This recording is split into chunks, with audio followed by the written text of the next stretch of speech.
paraprofessional and the teacher are very key roles in a general education classroom. They work mutually together to benefit all students. Our goal was to essentially pull that paraprofessional back so that a student could gain skills learning from a general education peer, but that paraprofessional is still providing support within that classroom. The student does not replace the paraprofessional, they supplement, they add, they kind of season what is already going on and make it much better. Collaboration between teachers in peer support arrangements is very essential.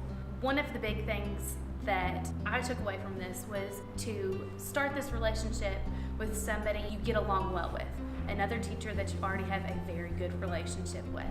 Work one-on-one with them before you even bring the student in to talk about what do we want it to look like, what are the accommodations the students would get when they're doing group work, when they're doing individual work, when they're working on project-based learning, what do we want it to look like, and have a good planning foundation before you even bring the students in and on board.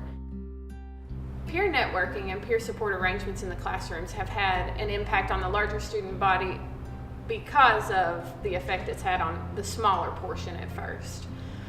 The students in Ms. Newton's classroom have been able to take classes out in the general setting. Students are very welcoming of them. They're in the hallways during class changes. They eat lunch with the general students, and they don't sit alone, they sit with those students. They have healthy interactions with those students.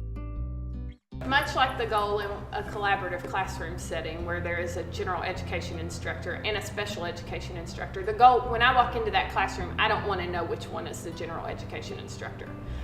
I think an outside person should be confused on who the teacher is in that classroom. In order for peer networks and for peer support arrangements to be successful, collaboration and inclusion is very important.